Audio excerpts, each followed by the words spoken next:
اعوذ باللہ من الشیطان الرجیم، بسم اللہ الرحمن الرحیم۔ ناظرین کرام السلام علیکم۔ آج کل تلاوت کر رہے ہیں سورہ توبہ کی۔ آج پہنچے ہیں آیات 36 سے لے کے 40 تک۔ انتہائی آسان اور انتہائی اہم آیات ہیں اور انہیں بہت آسانی سے سمجھانے کے لیے بہت ہی مختصر ترین اور خلاصہ پیش کروں گا۔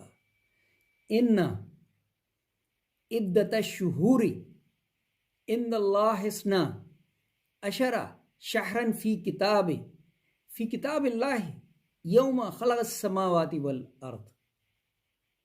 مہینوں کی گنتی اللہ کے نزدیک 12 مہینے ہیں اللہ کے حکم میں، جس دن سے اس نے پیدا کیے تھے آسمان اور زمین۔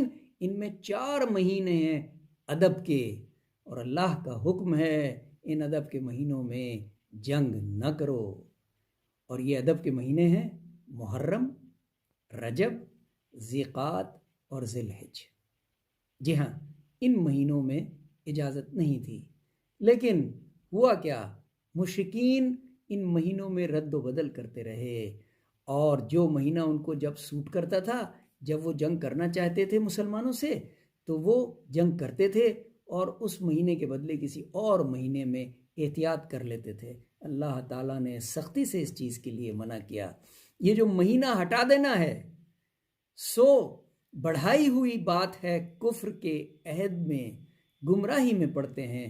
اس سے کافر حلال کر لیتے ہیں اس مہینے کو 1 برس اور حرام رکھتے ہیں 2 برس، تاکہ گنتی پوری کر لیں۔ یا ایھا الذین آمنو، اے ایمان والو، تم کو کیا ہوا جب تم سے کہا جاتا ہے کہ کوچ کرو اللہ کی راہ میں تو گر جاتے ہو زمین پر۔ اللہ تعالیٰ نے بہت سختی سے بیان فرمایا کہ جب بھی کبھی اللہ کے رسول صلی اللہ علیہ وسلم آپ کو دعوت دیتے ہیں جہاد کی تو تم زمین سے چپک جاتے ہو اور اللہ کی راہ میں نہیں نکلنا چاہتے، تو تم کیا سمجھتے ہو کہ دنیا کی زندگی پر آخرت کو چھوڑ کر کچھ نفع نہیں اٹھایا، کچھ نفع نہیں ملے گا تمہیں اس بات کا۔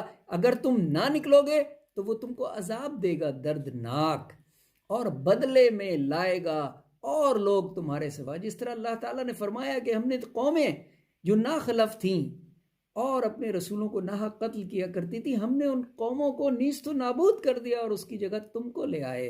اب اگر تم بھی وہی عمل کرو گے تو پھر تم بھی نہ بچو گے، اور اگر تم نہ مدد کرو گے رسول کی، ذرا غور کیجئے گا، تو اس کی مدد کے لیے اللہ کافی ہے۔